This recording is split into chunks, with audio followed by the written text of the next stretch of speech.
좋은 아침입니다. 제자들이 부족함이 많지만 예수님 곁에 있고 또 예수님께 물으면서 조금씩 자라고 있고요.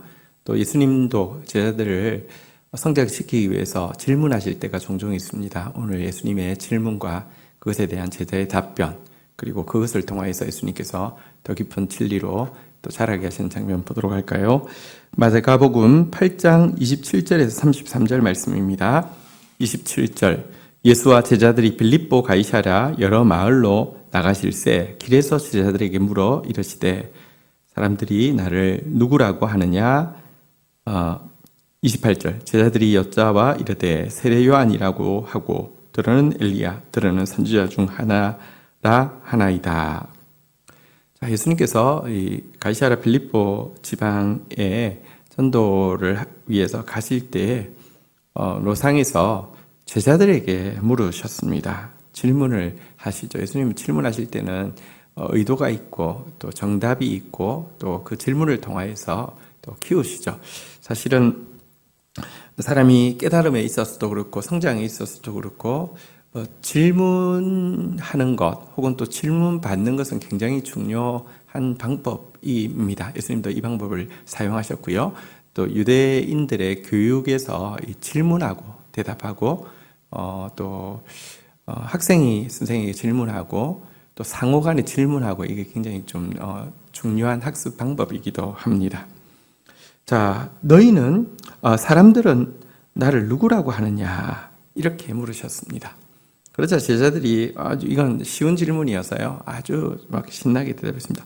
어떤 사람은 세례 요한이라고 합니다. 어떤 사람은 또 엘리야라고 말하는 사람도 있더라고요. 또 어떤 사람은 어쨌든 선지자 중에 한 사람이라고 이렇게 다들 이야기하고 있습니다. 이렇게 쉽게 답을 했습니다. 자, 그러자 예수님께서 또 질문하십니다. 29절, 또 물으시되 너희는 나를 누구라 하느냐? 베드로가 대답하여 이르되 주는 그리스도시니이다 하매, 그 다음 질문은 너희는 나를 누구라 하느냐? 여러분, 사람들이 나를 누구라고 하느냐? 이 질문에는 여러 사람들이 답을 했지요. 그렇지만 너희는 나를 누구라고 하느냐라는 질문에 대해서는 베드로만 대답했습니다. 다시 말하면 대부분의 제자들이 대답을 하지 못했다는 것입니다. 우리가 한 가지 알아야 될 것이 있습니다. 예수님에 관해서 다른 사람들의 이야기를 전하는 것은 어렵지 않습니다. 예수님에 대해서 나의 고백, 나의 체험, 나의 간증을 말하는 것은 굉장히 중요한데요. 들은 이야기, 들은 설교, 들은 간증은 있지만 내 고백이 없는 경우가 참 많은 것을 오늘 여기 본문에서 볼 수 있습니다. 너희는 나를 누구라고 하느냐? 여기에 대해서 베드로는 주는 그리스도시니이다 라고 하면서 예수님이 구약에 예언되었 이 땅을 구원하기 위해서 오시는 하나님의 아들 메시아이심을 고백을 한 것입니다. 자, 이처럼 베드로가 고백을 하고 나자 이 고백에 대해서 병행 본문에 보면 이 자기 고백 위에 하나님 나라를 세우신다라고 약속하고 있습니다. 우리의 믿음에 진실한 고백이 있어야지 그 위에 천국이 조금씩 쌓여가는 거거든요. 예수님께서 이렇게 말씀하셨죠. 또 내가 내게 이르노니 너는 베드로라. 내가 이 반석 위에 내 교회를 세우리니 음부의 권세가 이기지 못하리라. 내가 천국의 열쇠를 내게 주리니 내가 땅에서 무엇이든지 매면 하늘에서도 매일 것이요 내가 땅에서 무엇이든지 풀면 하늘에서도 풀리리라. 이렇게 축복하여 주셨습니다. 이 반석 위에 내 교회를 세운다고 그랬습니다. 이 반석이 무엇입니까? 주는 그리스도시요 살아계신 하나님의 아들이시니이다. 이 진실한 자기 고백 위에 또 예수 그리스도를 향한 믿음의 고백 위에 교회를 세우시고요. 천국의 열쇠를 주시고요. 이 고백으로 나아가면 땅에서 매면 하늘에서도 매이고 땅에서 풀면 하늘에서도 풀린다. 이렇게 약속을 하셨습니다. 자, 그런데 이와 같은 자기 신앙 고백이 나오자 30절 한번 볼까요? 이에 자기의 일을 아무에게도 말하지 말라 경고하시고 31절 인자가 많은 고난을 받고 장로들과 대제사장들과 서기관들에게 버림받아 죽임을 당하고 사흘 만에 살아나야 할 것을 비로소 그들에게 가르치시되. 자, 제자 중에 어쨌든 제일 수제자인 베드로가 주는 그리스도시라고, 살아계신 하나님의 아들이시라고 이런 고백을 하면 그 다음에는 굉장히 장밋빛 미래가 펼쳐질 것 같은데요. 예수님은 베드로의 이 신앙 고백을 기점으로 해서 당신이 이 세상에 오신 목적, 많은 고난을 받고 또 종교 지도자들에 의해서 버림받아서 죽임까지 당하고 그 후 사흘 만에 부활하실 것이라는 사실을 비로소 이들에게 드러내놓고 최초로 말씀하고 있습니다. 바른 신앙 고백이 있을 때 더 깊은 진리, 곧 하나님의 목적, 예수 그리스도의 목적을, 당신의 목적을, 또 우리의 목적을 또 계시하시는 것을 보게 되고요. 또 이 계시가 우리의 생각과는 다를 수 있다는 사실도 보게 됩니다.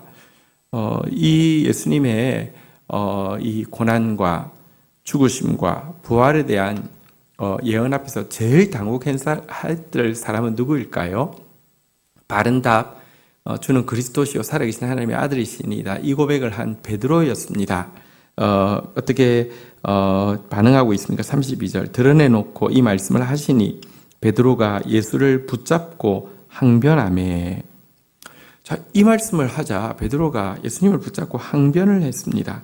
여기 항변하다는 말은 은밀한 대화를 위해 자기 곁으로 당겨서는 그렇게 하지 말라고 충고하는 것을 항변이라고 이야기하는데, 예수님이 고난과 죽으심과 부활에 대해서 이야기하고 있을 때 당겨가지고는 귓속말로 예수님 그러지 마세요. 이런 말 하지 마세요. 분위기 깨지 마세요. 이게 무슨 말입니까? 왜 분위기 파악이 안 되십니까? 이렇게 이야기를 했다는 것입니다. 여러분, 베드로는 예수님을 그리스도라는 사실, 구약에 예언된 메시아라는 사실은 아셨지만 구약의 메시아에 대한 예언이 순환받는 메시아에 대해서 예언하고 있다는 사실은 꿈에도 몰랐던 것입니다. 하나는 알고 둘은 몰랐죠. 유대인들은 당시 메시아가 올 것에 대해서 정말 기대하고 있었는데요. 그 메시아는 이 땅에 오셔서 왕이 되어서 영광스럽게 통치하시고 또 그 온 세계에 당신의 권능을 나타내실 것이라고만 믿었지, 그 전에 고난과 죽으심, 부활의 과정이 있을 것이라는 사실에 대해서는 아무도 알지 못하고 있었습니다.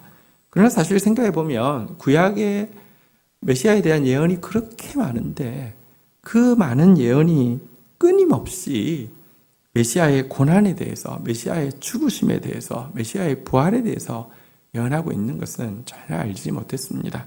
대표적으로 고난받는 종에 대한 이사야 53장의 예언을 보면 예수 그리스도, 메시아로 오신 예수 그리스도의 삶에 대해서 정확하게 예언하고 있음을 알게 되고요. 시편 22편의 다윗의 예언도 보면 메시아의 고난에 대해서 정확하게 예언하고 있음을 알게 됩니다. 어쨌든 자기 생각과 다르기 때문에 항변을 한 것이죠. 여러분들 은밀한 대화를 위해서 자기 곁으로 끌어당겨서 그렇게 하지 말라는 신고로 예수님께 우리가 충고하고 있지는 않습니까? 예수님께 항변하는 자 되어서는 안 됩니다. 예수님께서 이렇게 말씀하셨습니다. 33절 예수께서 돌이키사 제자들을 보시며 베드로를 꾸짖어 이르시되 사단아 내 뒤로 물러가라. 내가 하나님의 일을 생각하지 아니하고 도리어 사람의 일을 생각하는도다. 예수님은 이 항변, 은밀하게 끌어들여서 충고하는 베드로에 대해서 드러내놓고 제자들 앞에서 베드로를 꾸짖었습니다. 사단아 내 뒤로 물러가라. 여러분, 지금 베드로가 말하는 것 같지만 베드로의 그 제한된 지식과 감정과 의지를 통하여서 말하는 것도 맞지만 그 배후에 사단이 있습니다. 사단의 말은 예수님의 마음을 십자가로부터 돌이키게 하고 이 세상 영광에 집중하게 하려는 사단의 음모임을 알았습니다. 그래서 예수님은 사단아 내 뒤로 물러가라 라고 선언하시고 네가 하나님의 일을 생각하지 아니하고 도리어 사람의 일을 생각하는도다 라고 책망하셨습니다. 하나님의 일을 사람의 일보다 더 크게 생각하는 사람, 하나님의 뜻을 자기 생각보다 더 크게 순종하는 사람, 이 사람이 진정한 제자입니다.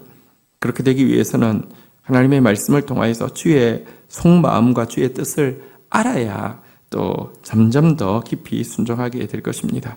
혹 몰라도 괜찮습니다. 베드로가 여러분 주는 그리스도시요 살아계신 하나님의 아들이십니다. 이까지 고백한 거 어떤 의미에서는 맞추었으면서도 50점이었습니다. 그러나 이 책망을 통하여서 그의 그리스도관이 바뀌게 되었고 나중에는 십자가에 거꾸로 못 박혀 순교할 정도로 또 따라갔지 않습니까? 틀려도 되는데요. 어쨌든 주님 앞에 머무르시고 주님께 질문하시고 주님께 대답하시고 주님께 책망받으시고 주님으로 말미암아 또 자라가기만 하면 되는 것입니다. 주신 말씀 붙잡고 기도하며 나가도록 하겠습니다. 주님 감사합니다. 예수님의 관한 간증과 또 설교와 이런 것들만 다른 사람의 것들만 가진 자 되지 않게 하여 주시고 나의 간증, 나의 고백, 나의 깨달음을 가진 자 되어질 수 있도록 도와주옵소서. 당신은 그리스도이십니다. 당신은 하나님의 아들이십니다. 이 고백 위에만 천국이 세워지겠고 이 고백만이 천국의 문을 여는 열쇠일진데 이 고백으로 오늘도 살게 하시고 순종하게 하시고 또 따라가게 하여 주시기를 간절히 간구하고 소원합니다.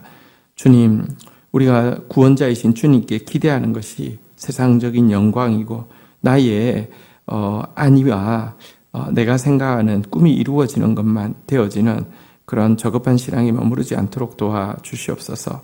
성경이 말하고 있는 그리스도의 일을 또 받아들이며 또 그 일이 다른 누구를 위해서가 아니라 나를 위해서 필요함을 받아들이며 또 주의 동력자 되어서 이 땅 가운데 하나님 나라를 세우는 일을 위하여서 또 영광스러운 고난에 동참하는 저희들 되어질 수 있도록 인도하여 주옵소서. 하나님의 일을 사람의 일보다 더 크게 생각하는 사람, 하나님의 뜻을 자기 생각보다 더 크게 순종하는 사람 되어지게 하여 주시고 결단코 예수님 붙들고 항변하는 자 되지 않도록 저희들에게 겸손함을 더하여 주옵소서. 예수님의 이름으로 기도 올립니다. 아멘.